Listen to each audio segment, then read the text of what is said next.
down here has ups and downs, but I wouldn't change it for anything. I mean, I love Duluth, I love Minnesota, and but there's good, bad everywhere.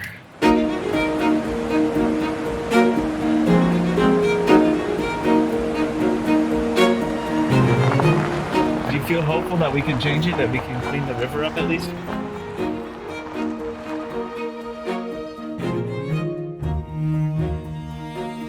How do you, like, honestly? I mean, yeah, I'm definitely hopeful that we can do that. I mean, but we need to make sure that everybody's at the table.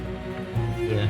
Everybody has to be at the table, man. And we got to make sure that we got to make sure that the people have a voice and they're heard, and we can all come together to have a solution. Really. I remember back in the day when my father used to take us fishing here at St. Louis River, and the rule of thumb would be keep the smaller fish with the purple and white bellies, and do not keep the fish with the copper bellies or the yellow bellies. And the reason for that was we knew that the river was contaminated. We knew that they had a leak at the steel plant that was here back in the day. We knew that there was some pollution coming from the taconite plants or mines, and so my father wanted to make sure that we all knew what fish to keep and what fish not to keep. And saying that, with the mercury levels in the St. Louis River and the pollutants in the St. Louis River, Black and indigenous voices need to be at the table when we talk about our waters and what we consume and don't consume. My name is Stefan Witherspoon, and I'm a local activist here in local Minnesota, a former restaurant owner, and that topic is what we'll be talking about today. Well, for us as indigenous peoples, we think of this place as, they say in Ojibwe, Mi'oma, Wendak King, Akinige, Go, Gamin, Wabandak, the place of all good things. And all good things happen here because it was our center of the universe. We, all of the flyers, the walkers, the swimmers, the crawlers were here. The buffalo was but a day or two to the south.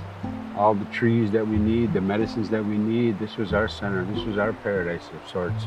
We have 4 medicines we primarily use for ceremonies, and we use sweetgrass, cedar, sage, and tobacco. And tobacco it allows us to communicate with the spirits and with the Creator. And we give it to people for teachings, and we give it for respect, and we give it for multiple reasons. But respect is why I'm giving this to you. I grew up on the Iron Range, and I never knew anything about the St. Louis River. I didn't know about the history of the impacts on that river, how long that river is, how many communities that river touches. And then when it comes down here, it goes into Lake Superior. It's a really important river. Water is life, and water provides us the things that we need to live. And but water can also take life, and you want to respect that, and you want to respect the spirits in the water. We're distanced from information and knowledge about what's happening in our environment, what's happening in our community. So what I would envision is that we know, like we're part of, like, when things are happening, we understand the background with it. We know, like, what kind of impact it's having, not like in places, but then also with us as well. Treaty rights depend upon us. They say we have the right to hunt and fish, but we have to understand that that right needs access to clean and unpolluted resources. Ogamabanes indigo jibwimon, Missy Zaga igining meaning dunjaba, Begizi meaning dute, now Jesus equaban impression. Manatu, God in an okigawari, Nibikan. We do Kuishanamcha, Abajatu Yang and Nishinabe, Jitwawan Minoa, Nishinabe, Moen, Wiwani. So, and that means that we're offering to the spirits in the water that live in the water to help us to use our language and our traditions in a good way. The issue of water and clean water, that's a huge issue for us. And like, we're standing right here at the rooftop of ACO, the Gamaji building, and behind us is the water protector mural. And this mural was a partnership with Honor the Earth and Insurgents and ACO. But it's really to bring attention to the issue that we need our water to be clean and protected, and it's our traditional role as Native women to do that.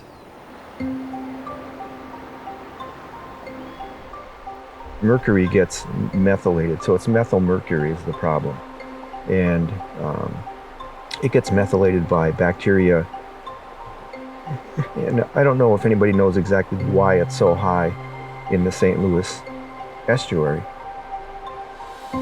The concern for mercury in the water here is if people eating fish, then that mercury can cause problems. And it causes neurologic problems, it can cause kidney problems.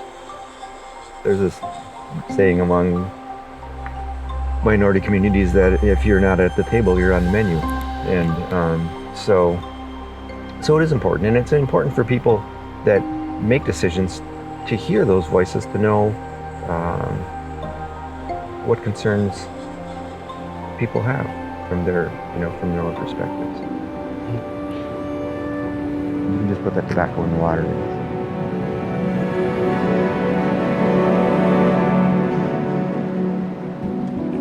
But Stefan, that's respect, for the water, but it's respect from me to you. We've known each other for a long time.